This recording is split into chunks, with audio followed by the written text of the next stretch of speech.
So if you don't know where this is going by now, then you're just going to have to wait and see it all play out. Milk and Cereal is a found footage horror movie written, directed, and starring Curry Barker as Milk and Cooper Tomlinson as Seven. They are two best friends in the film and in real life, and they have a YouTube channel that's wildly popular, and they play pranks. Whether strangers are involved, other friends in the periphery are involved, or they just play increasingly horrific and, quite frankly, harmful pranks on each other. Because if you can't tease and haze your best friend to the point that they are driven mad, are they really your best friend? Well, yes, you don't have to do that, but you have Milk and Seven doing that to each other, but having a whole bunch of fun. It's all in good fun until the prank goes sour, and it's not. And then they must dig themselves out of this pit of horror that they found themselves in. And yeah, since it's found footage, some people may be immediately turned off by that. I do want to, however, offer a couple fun facts about this. One, Curry and Cooper actually do have a YouTube channel, That's a Bad Idea, where this film can be found for free. It's 62 minutes long. There's a couple other short horror films and some prank videos that they do.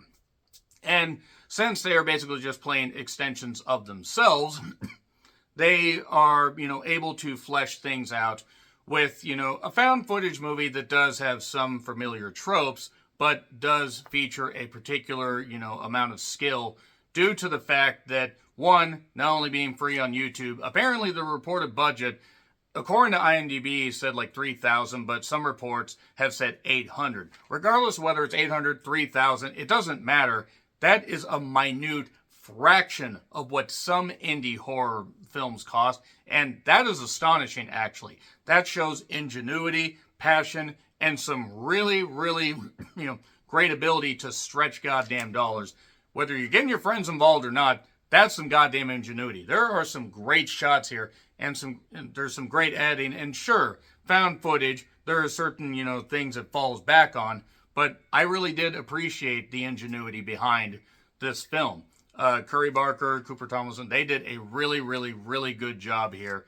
And if this is what Curry can do, with that small of a budget, I'd like to see what he can do with a bigger budget. I need to check out the short films that he did. But this actually was pretty astonishing given the budgetary constraints. And also, the film actually does have a few chilling moments. There actually are some moments where I'm like, oh shit, they actually did some good stuff there. So, minimal production values aside, this actually does turn out to be one of the finer horror efforts of the past, I'd say of this entire decade. Kind of reminds me of Host, that pandemic horror that got released on Shudder, because that was made for a small amount of money. I mean, more than this, but still, it was isolated and it worked well. And this actually is nice isolation horror. And it also has a couple twists and turns where I'm like, okay, didn't quite expect that. And Curry, and I mean this in the most complimentary way possible, has one of the most off-putting smiles I have seen in a horror movie in a while. And I mean that with respect. He's got that down pat, and I'd like to see what else everybody involved can do. And there are a few friends involved, and sure, it's only 62 minutes, so it's easy to get through. So it is for free on goddamn YouTube. What do you have to lose? It's for free.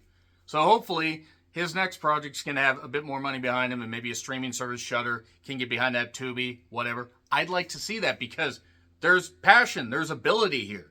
So I want to see what else he can do. I'm going to get into spoilers because there are a few things I want to talk about, but it's for free on YouTube. What do you got to lose? 3, 2, 1, spoilers. So, the found footage aspect, some people might say is a little bit tired. I actually thought that it worked in the movie's favor. I did kind of like how one of the first things they showed was Jo-Ann Fabrics. Who still has Jo-Ann Fabrics around their area? I think we have like one or two. So, you see, a fake gun being bought. And oh no, it went off wrong. Damn you, Alec Baldwin. And meanwhile, Milk is getting ready to have a birthday party. Seven is addressing stuff. All this is just going beautifully.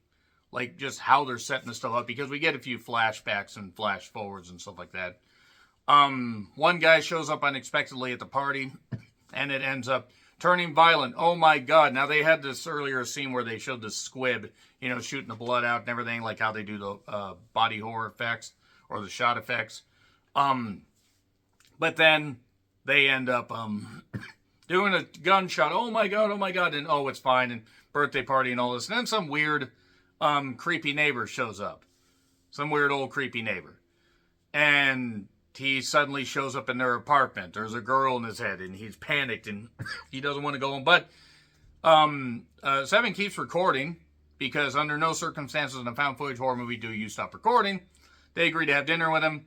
There's a girl named Naomi, who had a girlfriend, Laura. They broke up with her. That plays in a little bit later. So they end up at this guy's house. He drugs them after saying some creepy stuff. They end up in a weird dirt field as opposed to a non-dirt field, and they're tied. And he's like, "I don't want to die alone. So one of you choose which one of you dies." Well, then pocket sand, and then they manage to shoot him. Well, Seven shoots him, and everything's good, except it wasn't, because one of those bullets was real, and he died. He bought the wrong fake bullets from a guy. So yeah, now they have to basically bury the guy's body and come up with the evidence, or cover up the evidence and all that. Curry smiles very off-putting, is what I noted, and basically the idea is how this whole thing got set up.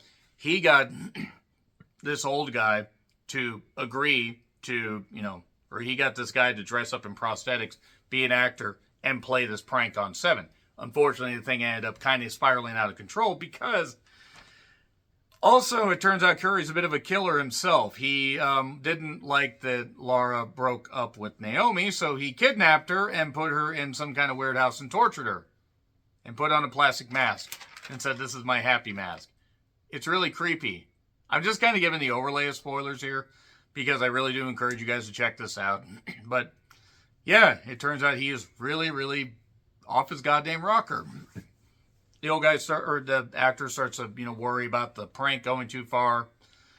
But now they got to bury the goddamn evidence. They go to the Home Depot. They are given a citation because he stupidly parks in a handicapped spot, which he could have avoided by not doing that. Also, I do have to say that must be a late open Home Depot, because it is clearly like past midnight, but I digress. So Seven isn't taking this well, basically. The boys are fighting. Ma, the boys are fighting. Ma, can you pick me up? I'm scared. And he's still torturing Laura.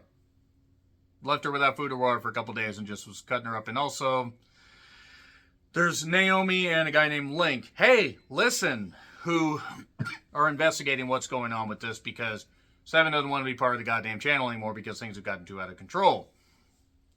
They then, because the guy that died had a son, they basically say, "Oh, your dad was in Vegas." Well, then it turns out he actually wasn't in Vegas. He was here. We'll take you to him. And then they end up killing him, and that goes out of control. That goes absolutely tits up. Ling and Naomi, by the way, find a box. It turns out that, Curry has been fucked up all this goddamn time, and finds a bunch of blood, like a vial of Laura's blood. And then, so yeah, the son's killed. Like, Curry stabs him, and then he's confessing on the phone and everything. He's like, "I did all this. I'm gonna drive everybody mad or whatever, and I didn't intend to kill Laura, but now Seven is gonna be my 7th victim. Ha ha ha ha ha! I'm gonna be in the record books." And then Seven has a real gun and shoots him, and then shoots himself. We actually don't really see that because it's found footage, but yeah, that's just where it ends, right there.